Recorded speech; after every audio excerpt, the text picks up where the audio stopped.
البقرہ آیات 213 تا 214۔ لوگ ایک امت تھے، انہوں نے اختلاف کیا تو اللہ نے پیغمبروں کو بھیجا خوشخبری دینے والے اور ڈرانے والے، اور ان کے ساتھ اتاری کتاب حق کے ساتھ، تاکہ وہ فیصلہ کر دے ان باتوں کا جن میں لوگ اختلاف کر رہے ہیں۔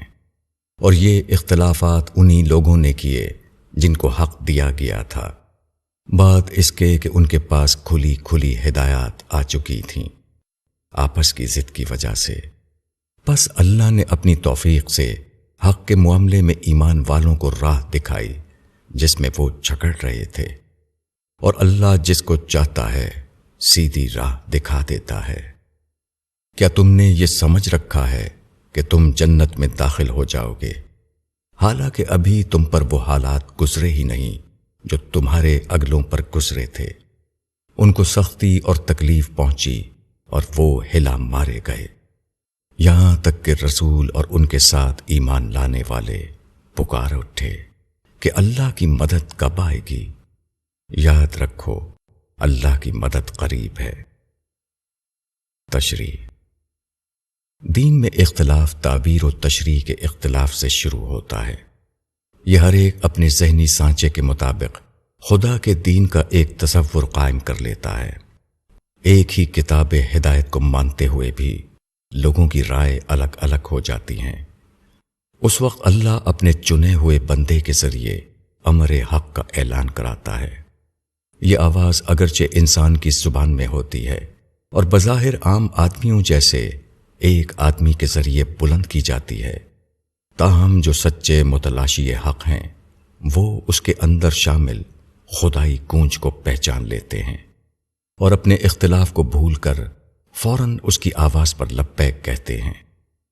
دوسری طرف وہ طبقہ ہے جو اپنے خود ساختہ دین کے ساتھ اپنے آپ کو اتنا زیادہ وابستہ کر چکا ہوتا ہے کہ اس کے اندر یہ جذبہ ابھر آتا ہے کہ میں دوسروں کی بات کیوں مانوں۔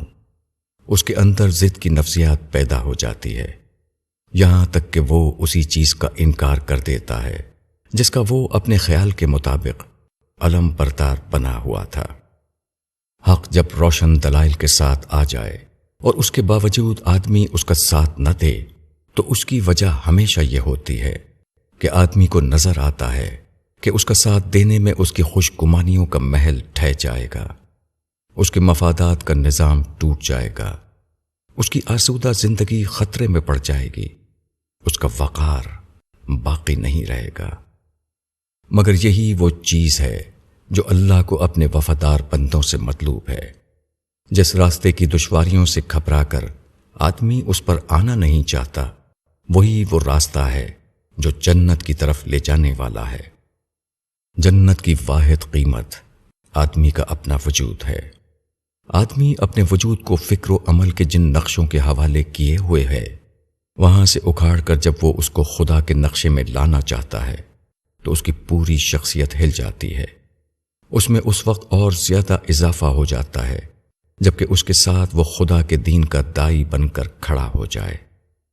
دائی بننا بالفاظ دیگر دوسروں کے اوپر ناصح اور ناقد بننا ہے، اور اپنے خلاف نصیحت اور تنقید کو سننا ہر زمانے میں انسان کے لیے مبغوض ترین امر رہا ہے۔ اس کے نتیجے میں مدعو کی طرف سے اتنا شدید رد عمل سامنے آتا ہے جو دائی کے لیے ایک بھونچال سے کم نہیں ہوتا۔